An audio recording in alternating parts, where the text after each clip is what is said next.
Hello, ഇന്ന് -5 നല്ല തണുപ്പാണ്. പിന്നെ നിലത്തൊക്കെ കുഞ്ഞു കുഞ്ഞു ഐസുകൾ ഇങ്ങനെ കാണിച്ചു തരാം. കണ്ട, പുല്ലിൻ്റെ മുകളിലും പിന്നെ ചെടികളുടെ മുകളിലെല്ലാം ഇങ്ങനെ കാണുന്നുണ്ട്.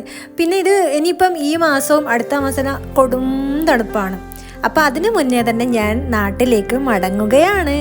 അപ്പം ഞാനും പുള്ളിക്കാരിയും കൂടെ ഒന്ന് പുറത്തേക്ക് ഇറങ്ങിയതാണ്. ഇതേ കണ്ടില്ലേ, ഇതിപ്പം ഈ മാസം തന്നെ ഇത് കുറേ ഐസ് ഇങ്ങനെ കൂടി മുകളിൽ ഇങ്ങനെ ഉണ്ടാവും. ചിലപ്പോൾ ഞാനെടുത്ത് ഇങ്ങനെ കഴിക്കാറുമുണ്ട്.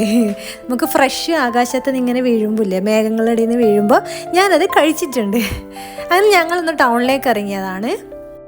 എനിക്ക് നായേനെ പേടിയുള്ളതുകൊണ്ട് ഞങ്ങൾ ഒന്നിച്ച് യാത്ര ചെയ്യുമ്പം വേറെയാണ് ഇരിക്കാറ്. ഇവിടെയുള്ള ഏറ്റവും വലിയ പാർക്കിലുള്ള മനോഹരമായ ഒരു കാഴ്ചയാണിത്. കുറേ താറാവുകളുണ്ട്, അരയനുണ്ട്. അപ്പം നമുക്ക് ഫുഡ് കൊണ്ടുവന്നിട്ട് ചെറിയ ഫുഡൊക്കെയാണ്, വലിയ ഹെവി മീലൊന്നും അല്ല. ചെറിയ ഭക്ഷണമൊക്കെ കൊണ്ടുവന്ന് ഇതിന് കൊടുക്കാം. പക്ഷെ ഇവിടെ വൃത്തികേടാക്കി ഇടാനൊന്നും പാടില്ല. ഇത് കണ്ടില്ലേ, അരയനും ഉണ്ട്, താറാവും ഉണ്ട്. തണുപ്പ് നല്ലോണം കൂടുമ്പോൾ ഈ വെള്ളമൊക്കെ ഐസാകുന്ന ഒരു സമയം വരും. അപ്പം ഈ പക്ഷികളെയും അരയനും എന്ത് തന്നെയായാലും ഇവിടെ കാണൂല. അതൊക്കെ ചൂട് കിട്ടുന്ന രാജ്യങ്ങളിലേക്ക് പോകും, അതായത് സമ്മറുള്ള സ്ഥലങ്ങളിലേക്ക് പോകും. അപ്പം ഞാൻ ഇതൊക്കെ മിസ് ചെയ്യാൻ പോവാണ്. ഞാൻ നാട്ടിലേക്ക് പോകാൻ വേണ്ടി ഒരുങ്ങാണ്.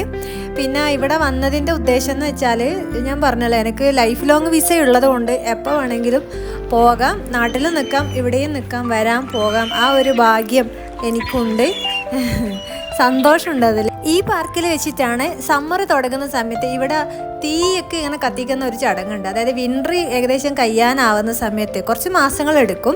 ഇവിടെ ഇവരെ തീ കൂട്ടിയിട്ടിട്ട് ആഘോഷിക്കും, സമ്മറിനെ വരവേൽക്കും. അതിലൊരു പ്രത്യേക കാഴ്ചയാണ്. അതെന്തായാലും ഷൂട്ട് ചെയ്യാനും നിങ്ങളെ കാണിക്കാനും ഇപ്രാവശ്യം ഞാനിവിടെ ഇല്ല. ഇവിടെയുള്ള ഇലയില്ലാത്ത മരത്തിൽ ഒരു കായാണ് ഇപ്പം കാണിക്കുന്നത്. മരത്തിൻ്റെ ഇലയെല്ലാം പോയി നല്ല തണുപ്പുണ്ടായിനി.